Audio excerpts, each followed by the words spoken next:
On arrive maintenant au niveau des années 2000, donc toujours la fusion donc depuis quelques années, on avance et je cherche toujours une solution simple et peu coûteuse. Voilà, et donc là j'avance au fur et à mesure, et ce qui s'est passé à ce moment-là, c'est qu'il y a développement d'une autre formulation avec la nicotine pour essayer donc d'aller sur le marché et donc faire du business, c'est uniquement ça. Hein.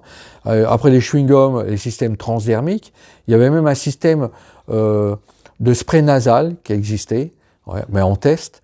Et donc là, il y a une équipe pas une équipe, plusieurs équipes qui travaillent sur le vaccin anti-nicotine, donc contenant de la nicotine pour arrêter de fumer.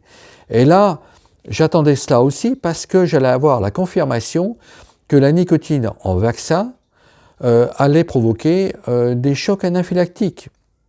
Donc ce qui évidemment s'est passé, puisqu'il y avait une entreprise qui s'appelait Cytos, qui était une sous-entreprise de Novartis en fin de compte, qui était à Zurich, et qui travaillait donc sur le développement de ce vaccin. Et cette firme est tombée au début des années 2010, mais d'autres, comme Nabi, a développé également un vaccin anti-nicotine, et ces gens-là ont noté quelques cas de choc anaphylactique. Et moi, j'avais dit précisément, hein, il n'est pas question de faire des expériences avec les gens avec un tel vaccin. Dès qu'il y aura un choc anaphylactique quand ce sera sur le marché, vous allez avoir des ennuis. Automatiquement, vous serez en procédure. Et voilà. Donc, ils étaient bien informés. Et donc, le vaccin anti-nicotine, au début des années 2010, a été progressivement laissé à l'abandon et tombé.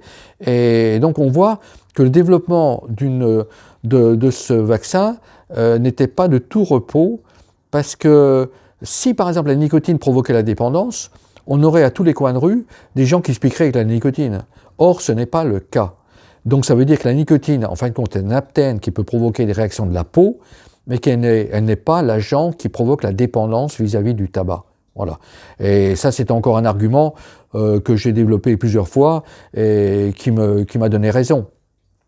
Alors, le gros changement qui va arriver, c'est au début des années 2010, parce que bon, je suis sorti de l'industrie pharmaceutique fin 2006.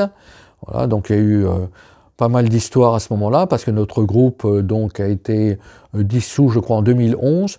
Donc il y avait des premières personnes qui étaient déjà sorties au niveau de ces années 2006-2007. Donc voilà, je suis sorti à ce moment-là. Et donc, la toxicologie à ce moment-là commençait par avoir de certains ennuis, parce que l'industrie pharmaceutique pouvait délocaliser, aller en Inde, où les coûts étaient nettement inférieurs, et donc ça ne servait à rien d'avoir de la tox en Europe. Donc c'était beaucoup plus bénéfique pour eux au niveau financier d'aller dans d'autres pays à bas coût de travail. Voilà. Donc alors moi j'ai eu à ce moment-là, en 2010, une chance extraordinaire. Pourquoi? J'ai eu la chance de rencontrer un représentant d'un laboratoire de Lyon qui développait un pain dermatologique à base de sel de la mer morte, ainsi qu'une crème légère à base de sel de la mer morte. Et donc quand j'ai entendu ça, sel de la mer morte, je lui ai dit vous pouvez me laisser un échantillon, je vais tester, puisque je verrai ce qui se passe pour ma dermatite. Et donc, puisque j'avais arrêté la désensibilisation spécifique, qui était trop lourde, en fin de compte, il fallait trouver quelque chose de beaucoup plus simple. Et là, bon, le monsieur m'a dit, aucun problème. Bon, je savais donc qu'au bord de la mer morte, les gens n'avaient plus de psoriasis au bout de 3 semaines là-bas, mais quand ils revenaient, ils avaient de nouveau de psoriasis. Alors je me suis dit, on va voir ce qui se passe. Et donc je l'ai testé, et au bout de 3 jours, j'ai la peau qui commençait par rosir, ouais, et devenir après tout à fait normale. Donc j'avais l'impression d'avoir une stabilisation de ma dermatite, de ne plus rien avoir, au bout de 3 jours. Donc alors ce qu'il fallait faire également, c'est donc faire ce mélange avec de l'eau, l'appliquer le matin par exemple, rincer après au bout de 3 minutes, et puis après sécher avec un linge de toilette, et appliquer une toute petite noisette de crème légère, donc des sels de la mer morte, et donc pour hydrater, parce que la peau allait se dessécher. Et donc au fur et à mesure, j'ai continué comme ça, et pendant des semaines, des mois, et maintenant j'ai 10 ans de recul, Et donc, c'est la crème de choix, sans effet secondaire et qui est naturelle. C'est ça qui est important. Oui. Donc, ça a permis entre-temps à beaucoup de gens de laisser tomber les corticoïdes, prescrits par les dermatologues, qui n'ont aucune préoccupation pour chercher des crèmes sans problème et sans effet secondaire. Mais là, on en tenait une et puis on l'a toujours, cette crème, et cette méthode.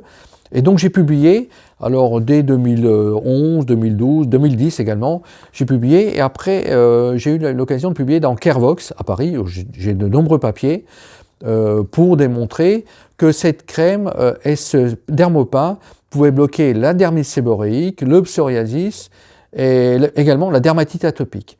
Donc j'avais beaucoup de retours d'autres personnes qui l'avaient testé, que je connaissais, ou que je ne connaissais pas, mais qui voulaient le tester, et j'ai eu des retours de tous les côtés très positifs. Alors évidemment, il y en a un ou deux pour lesquels ça ne marchait pas.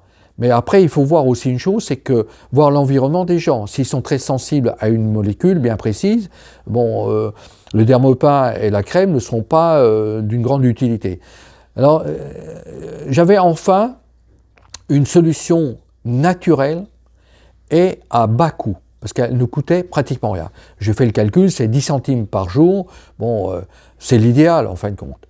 Alors, en attendant de trouver d'autres solutions, parce qu'il y en a sûrement d'autres solutions pour cette maladie de la peau, et pour le psoriasis également.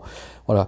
Et donc, c'est un progrès majeur, et je l'ai publié, donc il y a eu Kervox, il y a eu le blog de Mediapart, où j'ai de nombreuses publications, et où j'ai fait un résumé, où je précise donc toute l'histoire de la dermite séborréique, qui est un dogme depuis 1887 jusqu'à maintenant.